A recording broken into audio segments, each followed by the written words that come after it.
আজই ডাউনলোড করুন আর এনজয় করুন আপনার পছন্দের শো। স্যার কি খাবেন গো লাঞ্চে? সেটাই বুঝতে পারছি না গো স্যার, কি খাবেন লাঞ্চে? চিকেন স্টু আর ব্রাউন ব্রেড। স্যার আপনি? দাদা আপনার চা এখানে রাখো। হ্যাঁ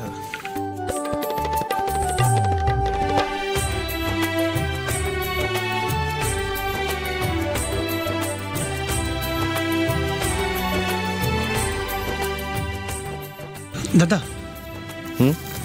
বলছিলাম কি যে একটা সেলফি নেব। সিনটা পড়ছি এখন, সিনটা পড়ে নি। তাছাড়া আমাদের শুটিং তো চলবে আজকে সারাদিন।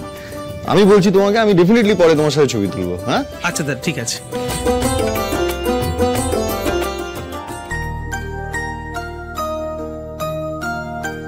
এই দাও।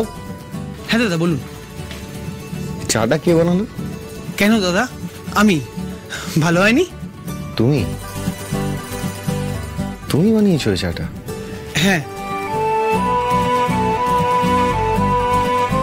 নাইস। দাদা আপনার কোনো কিছু দরকার হলে আমাকে বলবেন, আমি 2 মিনিটের ব্যবস্থা করে দেবো। যাও আসছি। হ্যাঁ আউটডোর শুটিং এ এসে সবটা এলোমেলো হয়ে গেছে, কোনো কিছুই জায়গায় নেই। এদিকে দেখো, চায়ের স্বাদটা ঠিক একরকম। এরকম হুবহু আরশির বানানো চায়ের স্বাদের মতো কি করে হলো? এখানে আমি প্রথমবার শুটিং করতে এলাম, ছেলেটাও নতুন টিমের। এই ছেলেটা জানলো কি করে আমি দুধ চিনি দেয়া নয়, আমি আদা লবঙ্গ দেয়া এই স্পেশাল চাই পছন্দ করি। টাকির কাছে গঙ্গানগর, তবে কি আরশি? আরশি যতক্ষণ আছে সব কিছু ঠিক ঠিক আপনার হাতে পৌঁছে যাবে। আউটডোরে এসেছেন, নতুন টিম, তাতে কি আপনার যত্নের কোনো ত্রুটি হবে না স্যার। তবে আড়াল থেকে আপনার মনের মতো জিনিস কে পাঠিয়ে দিচ্ছে সেটাও আপনি ধরতে পারবেন না।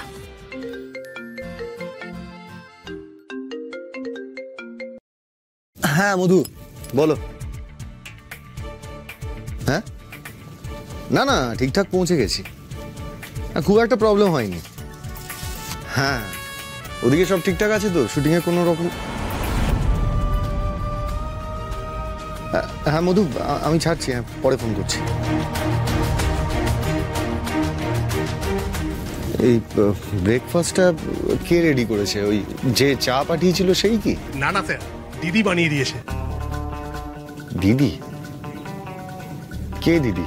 আসলে স্যার আমাদের ক্যাটারিং এর নতুন একটা দিদি এসেছে, কালই জয়েন করেছে। দিদি আগে শুটিং এ কাজ করতো, তাই কিভাবে কি করতে হয় দিদির সবটাই জানা। ও ঠিক আছে, তুমি এসো। Okay sir.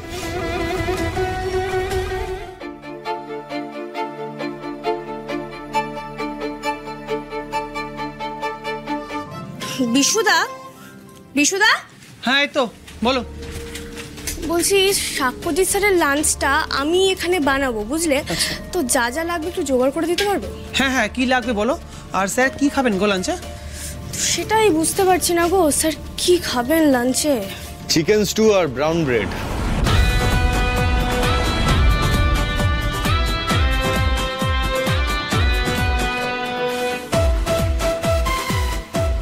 স্যার আপনি?